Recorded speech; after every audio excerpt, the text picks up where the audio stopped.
Now let's give it up for an I1. Good luck, lady. Isang malaking karangalan ang mahawakan ng iyong kamay. Sige. What can you say to your supporters? Naari pa din subo. Thank you for always being here for me para lang mag-support sa akin. Bisan hindi ko kaya inahatid sa inyong expectation. It's totally fine. You have reached this far and their expectations have been met. Sige. Your final question will be read by Sir John Lee. Hello, candidate number 1. Hi, sir. Once again, I will read the question in English and I will translate it in Hiligaynon, and you can answer the question in any dialect that you are comfortable. Your question is, if the world could remember only one sentence from you after tonight, what would that sentence be and why? Kung ang kalibutan makadumdum sa isa ka pahayag o balanon nga halin sa imo, ano ina kadnaa? Usog kag tingog sa pamatanon, dalan sa masanag at tarong.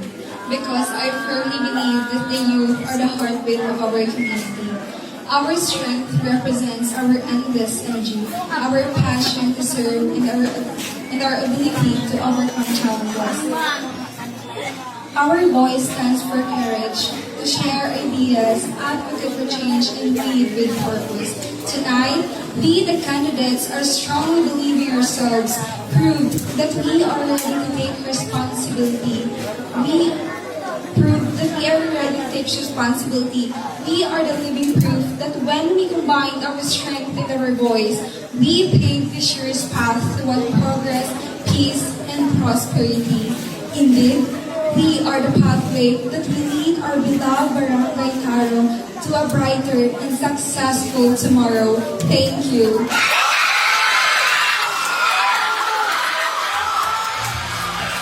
Thank you so much. Then I1. Number 6. But before we proceed to your final interview question, we are getting ready first. Is it your parents and everyone who is still here right now watching you? Especially my members and my family. This is all for us. Thank you so much. Now this time, I will be turning over the microphone and the opportunity to our chief judge, Sir John Lee Bitita, to read the final interview question. Good luck, lady. Hello, candidate number 6. Are you ready for your final question? I will read the question in English and I will translate it in Hiligaynon, and you can answer the question in any dialect that you are comfortable. Your question is, if the world could remember only one sentence from you after tonight, what would the sentence be and why? Kung ang kalibutan makadumdum sa isa ka pahayag or hambalanon nga halin sa imo, ano ina kadnaa? As a daughter of a fisherman, there's someone who grew up in a community where I witnessed how my family and our community depended on the waters for survival. I saw the hard work behind every harvest, the long hours under the sun, the uncertainty of weather, rising costs, disease outbreaks, and limited access to proper support. And how one failed harvest doesn't mean just losing income, but also days, weeks, and months of effort. And if I would be given a chance to give a one sentence that the world would remember, it would be Pangibabaw Barangay Tarong. Because we all know that Barangay Tarong is a place blessed with abundant waters that sustain life and honors the unity and resilience of its people, whose collective strength turns these blessings into lasting progress and shared prosperity. Maayong gabi. Now, lady, wow, what a gesture. Shall I accompany you here at the center stage? Good luck. Maaaring ito na ang pagkakataon para baguhin ko ang aking sarili. Zoe, what can you say to your supporters or to your parents before anything else? Thank you all for all my supporters. Thank you kay ginasuportahan niyo ko.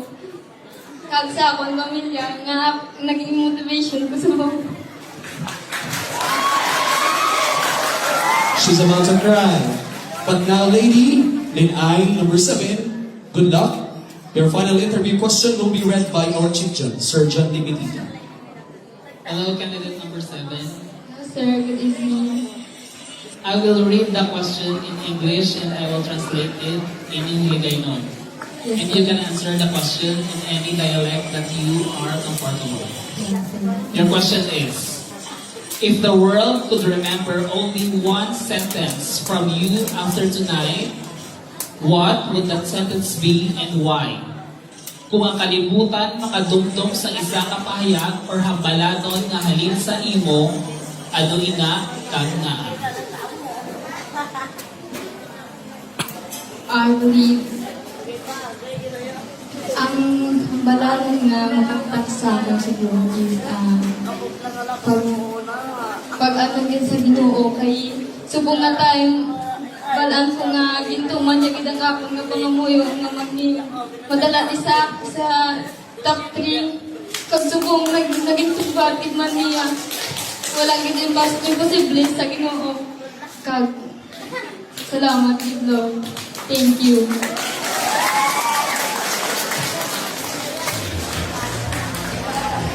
A simple yet very meaningful answer. Thank you so much, Lin Ai 7.